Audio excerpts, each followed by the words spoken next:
Welcome to Martech Legacy. I'm your host, Varsha Sarkar, and the topic for today's episode is how to refresh your lead nurture programs. Our guest for today is Akash Bhat, who is the marketing director at Compport. From product marketing to demand generation, Akash has a proven track record for driving results. He is passionate about honest research, customer centric strategies, and creating powerful copy. Akash is also a strong advocate for fostering tight-knit relationships between marketing and sales team, all the while constantly pushing the boundaries of innovation.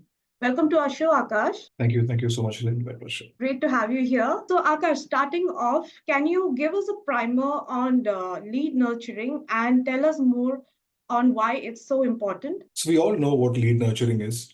It's basically you're taking this role of a gardener, right?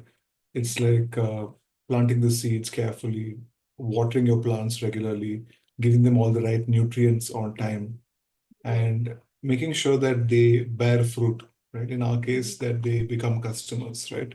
Right. Lead nurturing is so important today because we're in a very competitive SaaS market. We're at peak SaaS, and we've Mm-hmm. got maybe 5, 10, 15 players, maybe in the same category with very identical products. Engage really well with your prospects in advance so that you can win out against the competition. Right. Right. So that's why we're in a place where lead nurturing is super important today. Mm-hmm. Uh, it's essentially taking your prospect from a place of, hey, I know this company exists, I'm not sure what they do, versus I know how this company's product can change my life and make it better, right? Right. You're turning them into a believer and you're engaging them. That's what lead nurturing is. And I feel like uh, every time I'm in a lot of conversations with other marketers, they're all talking about what is the best place to acquire leads, right? Mm-hmm. What is the cheapest way to acquire leads? What channel Yes. is working for you?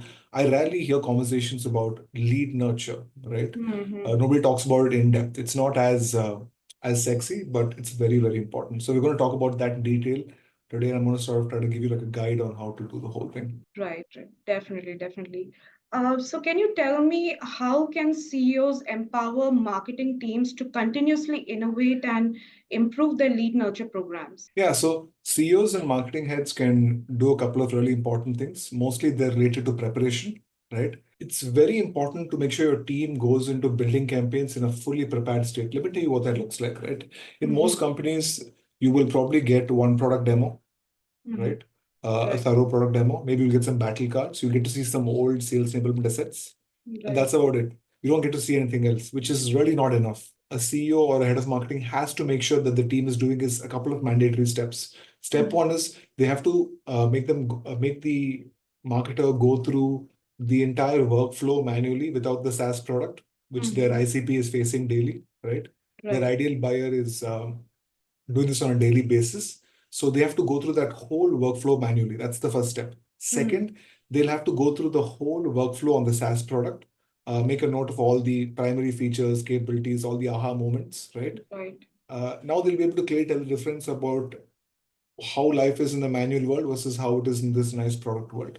Yes. Third, it's very important for your team to also go through product demos, if possible, product workflows of Mm-hmm. your competitors. So they Mm-hmm. know that how the experience is different, where we win, where we lose, what awesome capabilities that we have that they don't have, right? Mm-hmm. It's very important to understand that. It's very important to understand how your product works with different integrations. A CEO or a head of marketing should also make it mandatory for their Mm-hmm. marketing team to have continuous learning, right? Right. When your competitor has huge product updates, you have to make sure your marketing team knows them as well. When your product Definitely. has big updates, obviously your marketing team has to know those as well. And most importantly, you have to make sure that there's an exercise running continuously throughout the year where your Mm-hmm. marketers are talking to ideal buyers and Mm-hmm. learning about, hey, how did you like that campaign? Hey, what problem is on top of mind for you right now?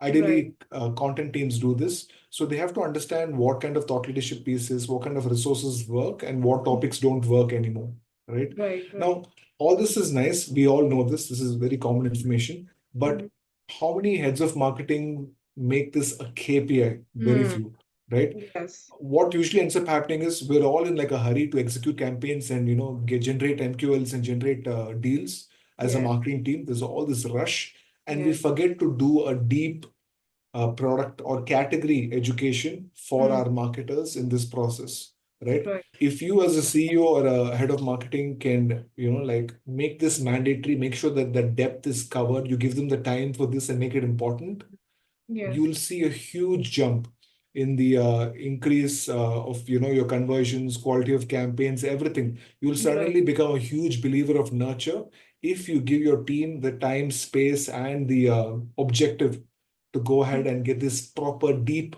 category education, as I would call it, not product education, category, Right. right? So that's something that it's a big favor that a CEO can do for his team if they do it, his or her team. Mm-hmm. If they do it, nothing like it. Definitely, definitely. So Akash, how exactly do you integrate multiple channels into your lead nurture strategy? And till date, which channels have you found to be the most effective? So let's take an example, right? Let's Mm-hmm. say now I work in the compensation SaaS space today. I work for Mm-hmm. Compport. Uh, Right. so pay transparency is a big topic in our industry, right? Mm-hmm. Making sure that pay is fair, equitable, and transparent. Yeah. Uh, so let's imagine right now I'm selling a SaaS product which helps you set up, like, helps you do pay equity or pay transparency properly, right? Mm-hmm. Uh, and let's say I'm trying to sort of sell this product to a lady called Bidisha, who's the head of total rewards or head of Mm-hmm. compensation at a large enterprise in India, right? Right. Now, if I want to sell this to this person, if I want to nurture this lead and get Mm-hmm. them ready for sales, there are a lot of things I have to do, right? Let's talk about how we can sort of nurture her from each channel. The Okay. first thing, obviously, the first channel could be email. Mm-hmm. Actually, before we go there, let's talk about how you build a campaign for multi-channel campaigns, right? So the first thing you'll have to do is you'll have to come up with like a common theme for your campaign, which you will sort of translate into each channel, right? Right. You're talking about the same topic across all your channels, and you have to Mm-hmm. come up with this as like a predefined campaign. The first channel could be maybe email, where you're sending information to this person on why pay transparency is important, Mm-hmm. right? And why she should follow pay transparency laws. Right. The second channel could be your CEO adding this prospect on LinkedIn, and your Mm-hmm. CEO is doing posts on paid transparency. Not only is she getting it from marketing, she's also getting this information from a thought leader in the space, who's your CEO. He's Mm-hmm. sharing Right. his candid point of view on why this is an important thing. So she Mm. is buying into the whole philosophy from there.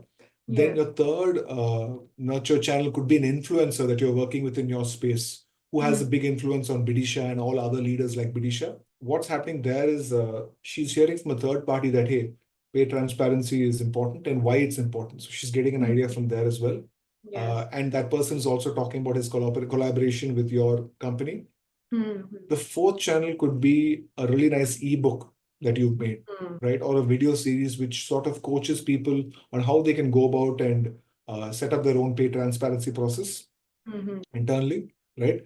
The Right. fifth thing you can serve her could be like an event invite, which could be a workshop or a round table, which is like a primer for leaders to sort of get them up to speed with pay transparency. So when you do this kind of multi-touch Mm-hmm. campaigns, right? You're sort of giving them the idea from a whole bunch of different places. You're selling your philosophy of your Mm. product to them from a whole bunch of different places.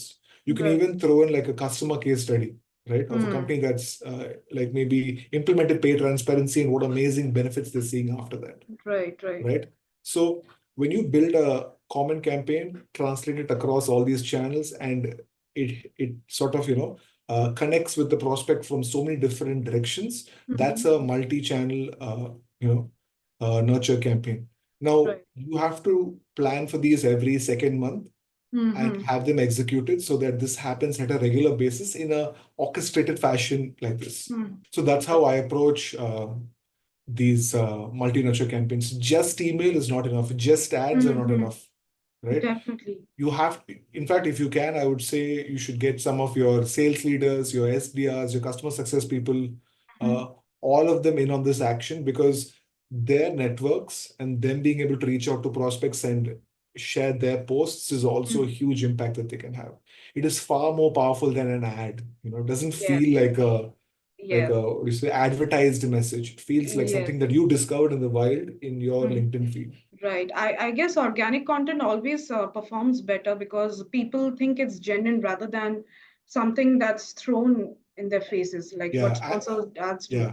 And it Yeah. has to be genuine, right? When your CEO is going and talking about something on LinkedIn through a post Mm-hmm. or through a video, it has to be genuine. Otherwise, people can tell. Yeah, and he or she will be quite genuine and candid and share a real POV Mm-hmm. on this topic. So that's how I would go ahead and do multi-channel nurture. I would Mm-hmm. recommend building these every 2 months and deploying them across all Mm-hmm. your channels. And when Right. it comes to a prospect in this fashion, it feels organic, it feels right, Mm.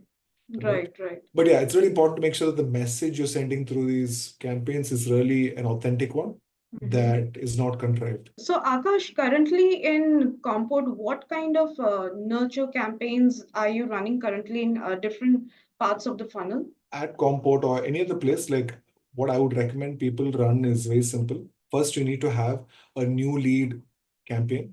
When somebody consumes a content asset or maybe fills out a webinar form and they enter your database, you Mm-hmm. can't just start selling to them. You'll have to have a campaign that sort of gives them some of your best resources, maybe helps them join your community, and Right. sort of get like a solid engagement going with you, where Yes. you're selflessly giving them value Mm-hmm. and getting them ready before you start talking to them about your product, right? Right. It's like that silly welcome drink that they give you when you go to a car showroom, Mm-hmm. right? Uh, it's so you have to sort of make sure that this person is getting great value from you before Mm-hmm. you start selling to them. So that's what I would call as a new lead nurture sequence. That's something that every company has to have.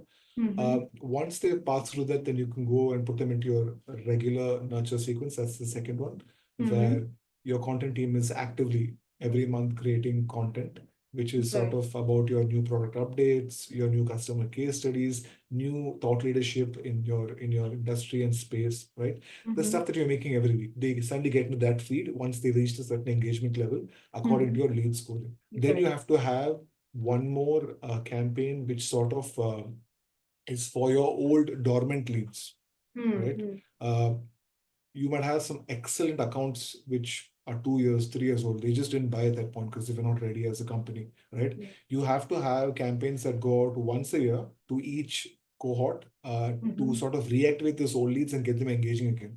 The goal here Mm. is simple, not to sell to them, but to Right. get them to be excited about your thought leadership, your resources, and the value that you provide in terms of Mm-hmm. content once more. Even if Right. they show up for your webinars, that's enough. They're engaged. We can sell to Mm. them later, but it's important to keep re-engaging them. Otherwise, you have like free money in your CRM which you're not tapping into, Definitely. right?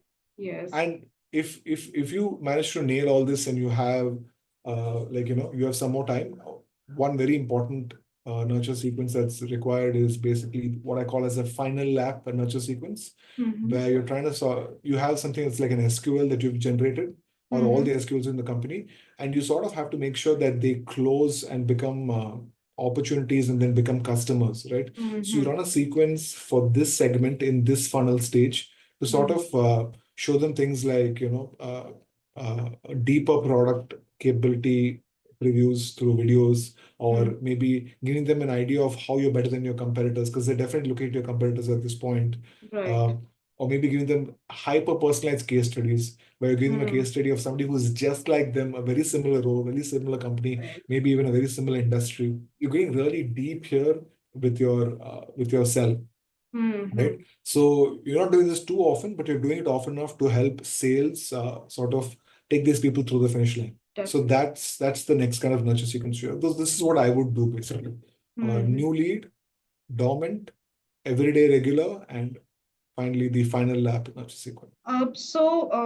Coming to broader goals, how do you ensure that your nurture strategy aligns with the broader goals of marketing and the company's vision as a whole? The first thing you should do is you have to make sure that your KPIs for your nurture campaign are the same KPIs as the sales and the marketing team. Meaning, Mm-hmm. you should make sure, so usually sales and marketing are measured by the revenue they bring in, the pipeline Mm-hmm. they create, right? Right. So you have to be having very similar goals for your nurture sequences. So you can't just say, hey, we have good open rates, we have good downloads, we have good Mm-hmm. views. that's not enough, right? So Right. you'll have to start using a lot of tools, maybe like hockey stack, um, Huh. to sort of understand the influence that your campaigns, email campaigns, or your nurture Mm. campaigns are having on the overall pipeline, right? Right. So you'll have to form that connection and really make sure that you're checking all those metrics, right? Right. How many deals were influenced by us and turned from an MQL into an opportunity, Mm-hmm. right? So those kinds of things you really have to look at, and you'll be able to tell, right, when you pick up one of these tools and they're very simple, they work right out of the box. You'll be able to tell the influence that you're having over creating deals and sort of closing deals.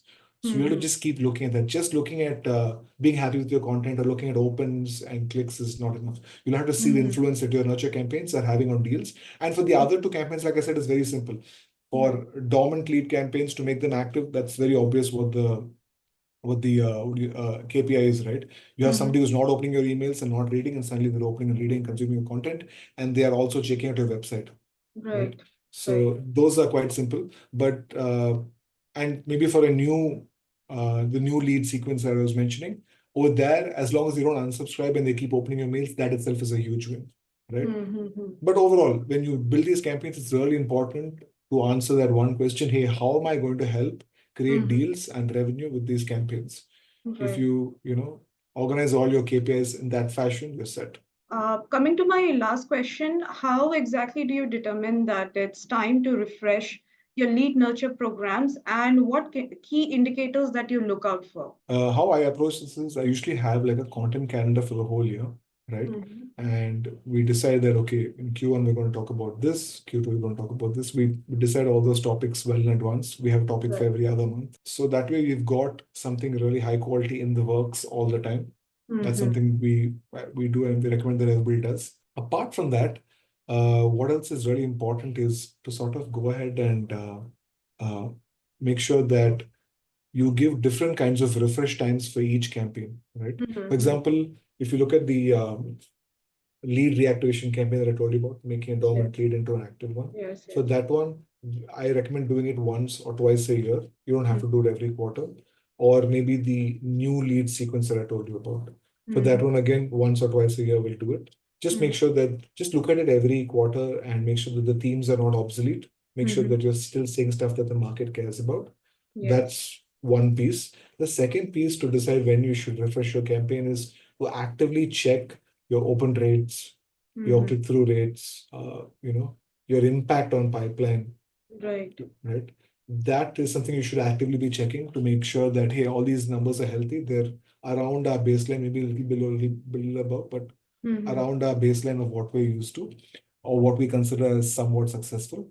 If they're Right. starting to decline before that, it's really important to switch up campaigns fast. It means that something that you're saying Mm-hmm. is not resonating.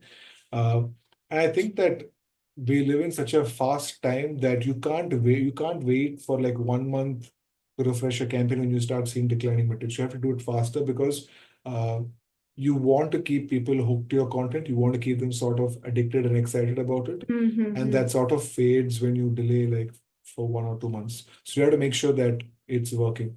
I also recommend, like if you Mm-hmm. have a group of customers who you talk to often for feedback and who are happy to check out your marketing content once in a while, you can Mm-hmm. also show them a campaign that's having declining metrics and maybe ask them, hey, what do you think about this? Is this okay? Is Mm. this bad?